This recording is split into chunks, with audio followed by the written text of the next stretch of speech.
Welcome back to Axis Anime. My name is Henshin Ikeda, and so I'll be doing a walkthrough review of Gargantia of the Verdurous Planet, Episode 3. Now, if you remember from last episode, we find out the fleet captain doesn't want to mess with Leto or his mecha. He doesn't want anything else to go wrong, which is a great move in my opinion.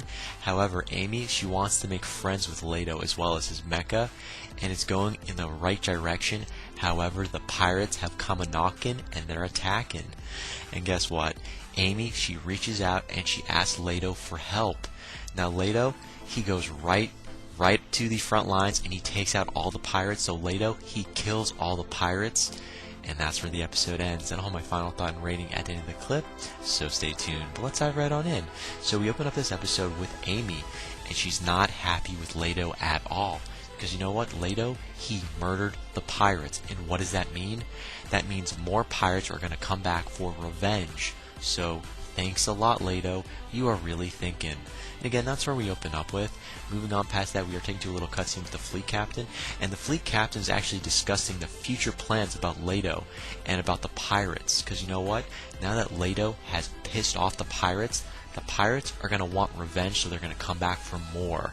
So Leto kind of screwed the pooch on this one. In retrospect, Leto, he wanted to help these people out so they would owe him a favor later on. So it makes sense, but it blew up in his face. Yeah. So we're taking to a little cutscene with Bellows, and I love Bellows. She's a beautiful character. But anyways, Bellows meets up with Leto, and they're having a friendly little discussion, right? And Bellows tells Leto, taking human life is no good. I mean, yeah, of course it's no good. And she points out there's no profit in attacking. Well, apparently you haven't heard of mercenaries because there is profit from attacking. But anyways, she's trying to tell Leto there's no profit in attacking. And again, taking human life, it isn't any good. So it's not going to happen again.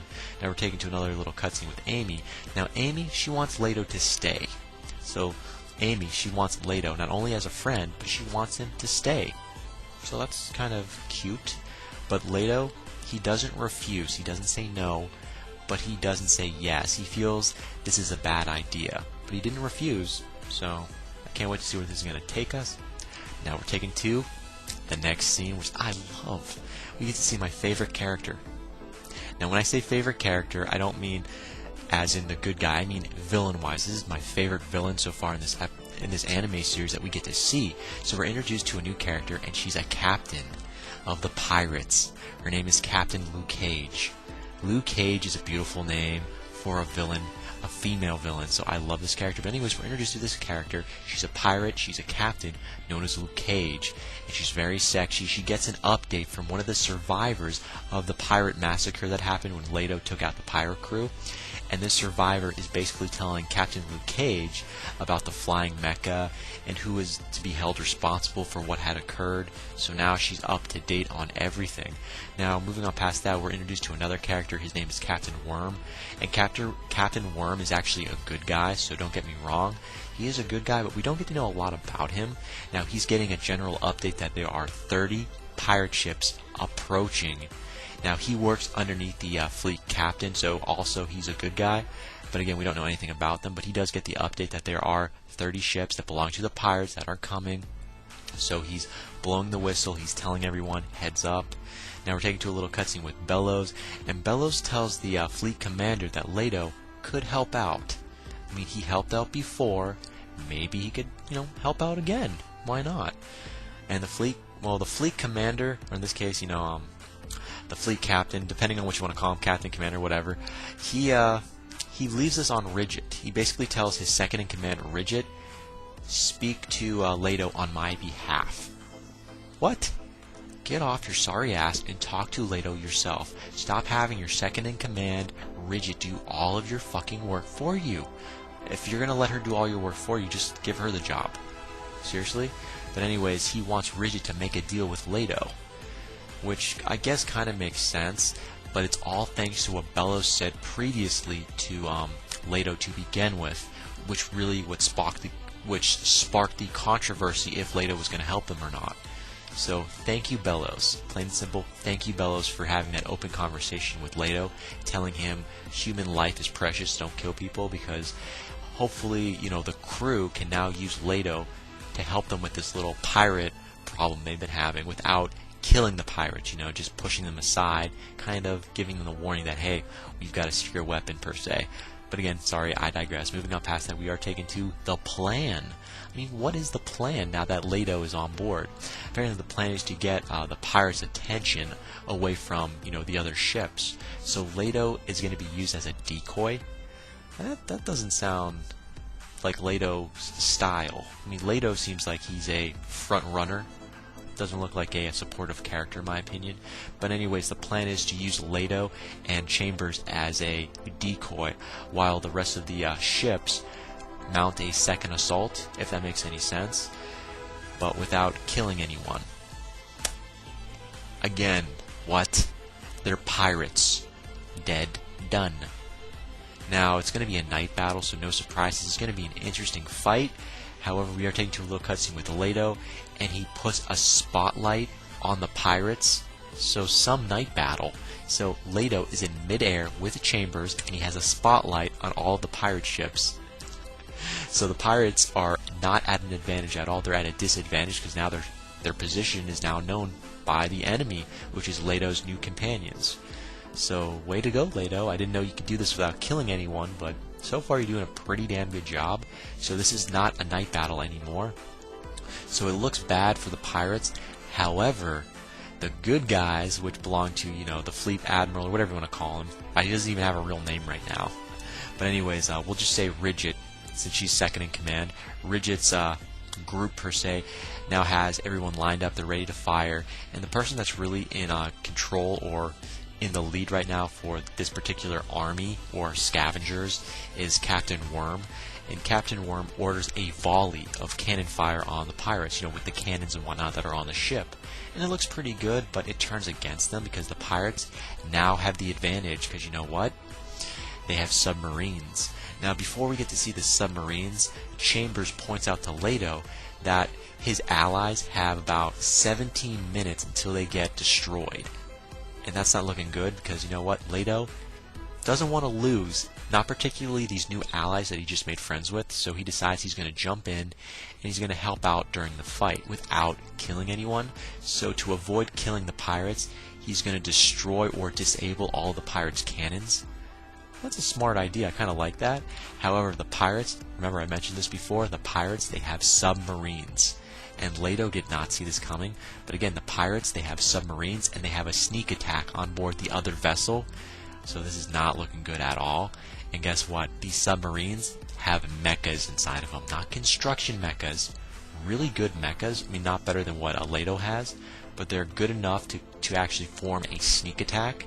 And now, again, Ridget's crew, I should say everyone that works underneath Ridget, as well as the fleet commander and whatnot, are being attacked by the pirates on their own vessel. Now, this is definitely not looking any good. Now, Luke Cage, although her ship has been somewhat destroyed, Luke Cage has her own mecha. It's like a lobster mecha? What? Are we watching G Gundam or something? Really? A lobster mecha? I didn't understand it, but you know what? To each their own. We see Luke Cage. She's a famous pirate, supposedly. She's one of the strongest female pirates out there. She has a lobster-styled mecha, and it's now also on the fleet commander's vessel, tearing up the place, and she has two of her bodyguards with her, which are two of her slaves. They're backing her up, and it's not looking good right now. So we're taking to a little cutscene with the fleet commander, and the fleet commander, the fleet commander is now ready to make a full retreat. I'm like, wait a minute, he wants to evacuate his own vessel? But you have Leto. Leto, he can kill everyone without even scratching his nose. Sorry, I didn't understand this. However, Leto, he notices what's going on, and he attacks Luke Cage right off the bat. Now, it looks like it's not going to be an even fight, because Luke Cage looks like she has something up her sleeve, but I don't think anyone really fucking cares, because you know what? Leto tosses her sorry ass right out of the picture. Luke Cage has been defeated, plain and simple. There is no fight beyond that. The pirates are gone. Everyone's been defeated. To each their own. We're done. The pirate siege is over with. They're retreating. Their supposed captain has been disposed of. I love doing this, by the way. Now, moving on past that, we find out the fleet commander tells Ridget it's up to you on what to do with Leto's future. So Leto's future is now up to Rigid. And if you remember correctly, Rigid wanted to dismantle the mecha known as Chambers, which belongs to Leto, so I don't know how this is going to turn out with. But again, that's where the episode ends. As for final thoughts, well, first of all, what is Rigid going to do with Leto? Is she going to take apart the mecha? I don't know about what she's going to do with Leto. Maybe put him in jail? I don't know. Make allies with him? We really don't know. As for Luke Cage, I was surprised. I was hoping for more. I mean, she has this unique mecha that looks like a damn lobster, and she was defeated that easy by Leto? Okay, I'll bite. Are you still alive? And if so, are we going to see you in the next fight coming up with another pirate crew? We really don't know. Or are you going to be like Team Rocket and keep coming back and then being defeated? We really don't know. But please, don't be like Team Rocket.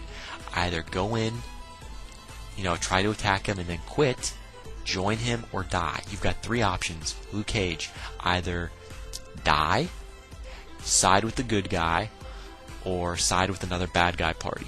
I got three options there. There's probably a fourth option, but I'm not going to get into that.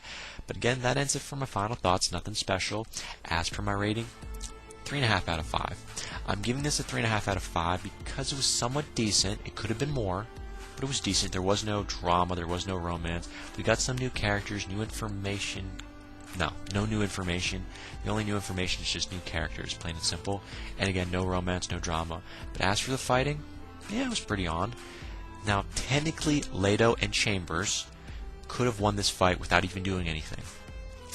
And I'm surprised because pirates are pirates. I know human life is very unique. You shouldn't kill people, particularly in this anime series, because it's been pointed out by Bellows that, don't kill people, it's not right. But they're pirates. I'm sorry. You reward pirates, you let them go, because they're just going to come back and do more damage. You kill them, they're dead, they're done. So I just don't understand the meaning behind that. But again, to each their own. Bellows had a reason for what she had to say, and Leto has his own reasons for following what she had to say, so I'm just still baffled. But again, final rating, 3.5 out of 5. And that ends it for my walkthrough review of Gargantia of the Verdurous Planet, Episode 3. So definitely comment down below, let me know, thumbs up, thumbs down, definitely subscribe, check me out on Twitter, and follow me if you like. Let me know what you thought of this episode, and let me know what you think's going to happen in the next episode that's coming out. But again, guys, that ends it for now. I got to hit the bricks, and I got to go. And before I go, I got to say it, and I always say it. You can't stop the access, but you can watch the feed. I'll see you later, guys.